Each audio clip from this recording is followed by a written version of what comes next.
আলাইকুম প্রিয় অ্যাডমিশন পরীক্ষার্থী, আজকে আমরা একেবারে কনফিউশন গুলো দূর করে ফেলবো। এই কনফিউশনটা নিয়ে আমাদের পরীক্ষার হলে গেলেই কি হয়ে যায়, আমরা ভুল উত্তর করে আসি। দেখো কনফিউশনটা সৃষ্টি হয় কিভাবে, তার সমাধান আমি দ্রুত করে দিচ্ছি। দেখো, নাম্বার 1, কনফিউশনটা সৃষ্টি হয় সোমনাথ মন্দির এবং সোমপুর বিহার নিয়ে।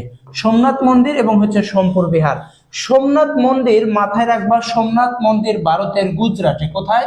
সোমনাথ মন্দির ভারতের গুজরাটে, যেটি আক্রমণ করেছিলেন আমরা জানি সুলতান মাহমুদ। সুলতান মাহমুদ ভারত আক্রমণ করেছেন 17 বার, তার 16তম বার এই সোমনাথ মন্দির আক্রমণ করেছেন। সোমনাথ মন্দির কোথায়? ভারতের গুজরাটে। আর সোমপুর বিহার, সোমপুর বিহার কোথায়? সোমপুর বিহার হচ্ছে পাহাড়পুরের নওগাঁ। কোথায়?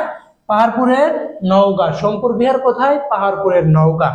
তারপরে দেখো, যেটা আমাদের কনফিউশন সৃষ্টি হয়, মার্টিন লুথার এবং Martin Luther king junior.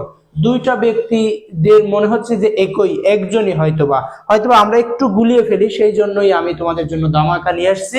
Martin Luther শব্দটা যখন শুনবা সে মনে করবা সে একজন ধর্মযাজক। কে? সে একজন ধর্মযাজক। কোন দেশের? জার্মানি।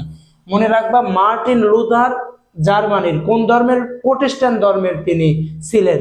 প্রোটেস্ট্যান্ট ধর্মের প্রবক্তা মার্টিন লুথার। আর মার্টিন লুথার কিং জুনিয়র তিনি কোন দেশের? তিনি হচ্ছেন আমেরিকার।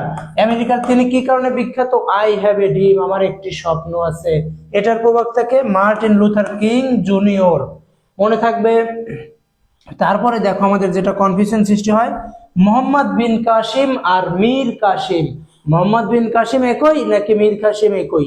দুইটি আলাদা বিষয়। দেখো, মোহাম্মদ বিন কাসিম তিনি এই সিন্ধু বিজয়ের প্রধান সেনাপতি ছিলেন। সিন্ধু বিজয় হয় কত সালে? 712 সালে।